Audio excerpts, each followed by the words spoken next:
Hello guys, আজকে আমি তোমাদের সাথে একটা মেকআপ লুক শেয়ার করবো। মানে আজকে আবারও একটা মেকআপ লুক শেয়ার করবো।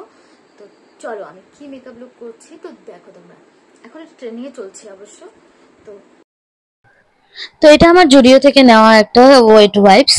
তো এটা দিয়ে প্রথমে আমি মুখটাকে পরিষ্কার করে নিব, কারণ আমি মুখটা ধুয়ে এসেছি কিন্তু অনেকক্ষণ ধরে আমি এটা রেডি করতেছি, মানে সেটআপটা করছি, যার জন্য আমার মুখটা একটু ড্রাই হয়ে গেছে, তাই ক্লিন করে নিলাম। আর ডাবল ক্লিনজিং করা অবশ্যই ভালো মেকআপের আগে আর মেকআপের পরে অবশ্যই। আমার মেকআপ ভিডিওগুলো তোমাদের কেমন লাগছে অবশ্যই জানাবে। আমার যে কজনই সাবস্ক্রাইবার আছো সবাই আমাকে একটু জানাবে প্লিজ, কারণ কোনো যদি ভুল ত্রুটি থাকে অবশ্যই আমাকে জানিয়ে দিবে, আমি সেগুলোকে ঠিক করার চেষ্টা করব। আমি ফেসটাকে ক্লিনস করে তারপর আমি এখানে একটা ক্রিম লাগিয়ে নেব, সেটা হচ্ছে ময়শ্চারাইজার। পিএসি একটা ময়শ্চারাইজার লাগিয়ে নিয়েছি, এটা গরমের জন্য খুব ভালো। এই ময়শ্চারাইজারটা গরমের জন্য খুব ভালো, কিন্তু শীতের জন্য আমার মুখে সেরকম একটা স্যুট করে না, মানে ড্রাই হয়ে থাকে। যেহেতু আমার শীতকালে ড্রাই আর গরমকালে একদম অয়েলি স্কিন, তার জন্য এটা আমার শীতকালে অতটা শুট করে না। আর এটা রেনের প্রাইমার।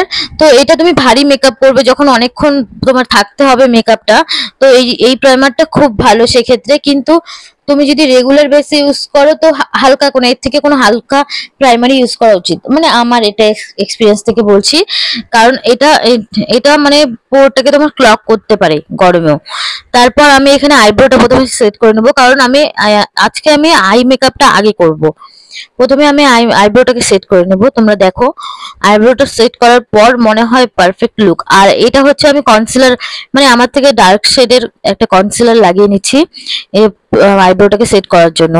আইব্রোটাকে সেট করার পর মুখটা এত এনহ্যান্স হয়ে যায় তোমরা দেখবে। আর আমার স্কিনে খুব ট্যান থাকে স্কিনে, মানে বিশেষ করে আমার কপালে, তো সেটাকেও আমি এটা দিয়েই সেট করব, তোমরা দেখবে।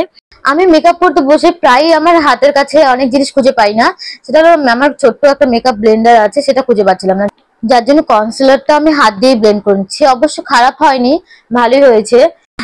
এরপর ফাউন্ডেশনটা আমি লাগিয়ে নিব, হাত দিয়ে লাগিয়ে নিব, মানে হাত দিয়ে লাগিয়ে নিব আর ব্লেন্ডার দিয়ে ব্লেন্ড করব। তো এখানে আমি ছোট ব্লেন্ডারটা যেহেতু নেই, বড় ব্লেন্ডারতে একটু অসুবিধা হচ্ছিল, আমি খুব আলতো ভাবে করছিলাম। তোমরা দেখতেই পারলে যে আমার ডার্ক সার্কেলটা একদম গায়েব হয়ে গেল। এরপরে যে তোমরা দেখছো আমার কপালে কিছু ট্যান রয়েছে, মুখের স্কিনের সাথে আমার কপালের স্কিনটা কিন্তু একদম ম্যাচ করছে না, সেটাও ম্যাচ হয়ে যাবে, তুমি একটু পরে দেখতে পারবে। তো এখানে আমি আই মেকআপটা শুরু করেছি। প্রথমে একটা ট্রানজিশন শেড নিয়ে আমি আইলিডটাকে কমপ্লিট করে নেব।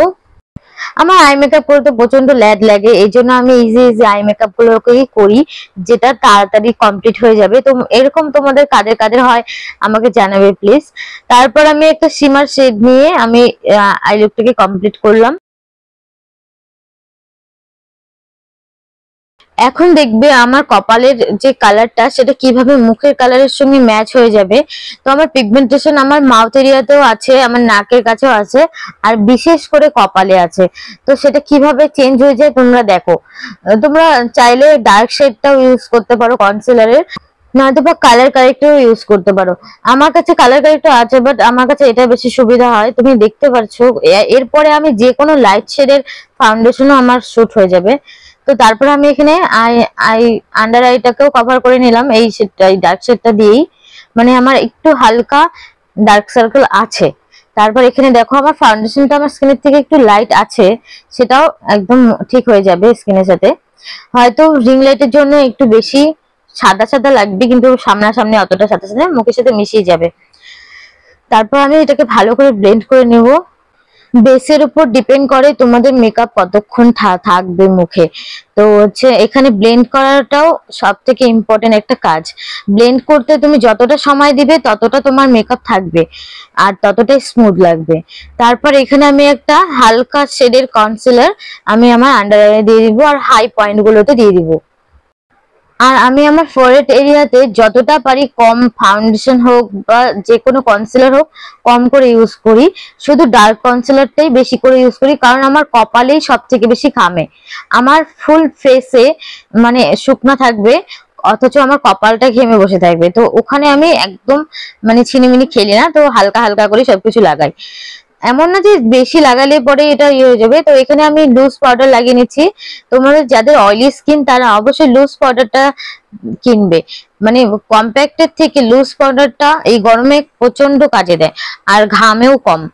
তারপর এখানে আমি মাস্কারাটা লাগিয়ে নিচ্ছি, তারপর আমি আইল্যাশটা লাগিয়ে নেবো। মাস্কারাটা লাগিয়েই তারপর আইল্যাশটা লাগাতে হয়, না হলে দুটো সেট হবে না।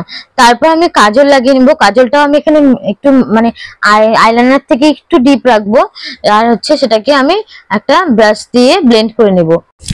এখানে আবার আমার চোখে একটা ঘুণ ঢুকে গিয়েছিল, আমি দেখি আমার চোখে একটা ঘুণ আছে, এটা যদি আমার চোখে চলে যেত ভিতরে তাহলে আমার এখনই আই মেকআপটা নষ্ট হয়ে যেত। হ্যাঁ, তারপর আমি এটাকে ব্লেন্ড করে আই লুকটাকে কমপ্লিট করব আইল্যাশ লাগিয়ে। তোমরা এই মেকআপ ভিডিওটা শর্টসও দেখতে পারবে আর বড় ভিডিওতেও দেখতে পারবে।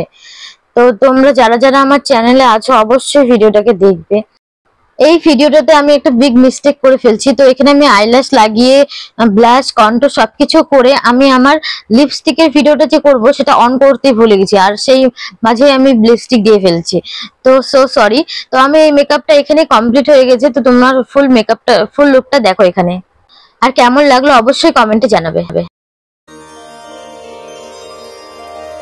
चांद भी सबको कहा चांद कोई ढलता है।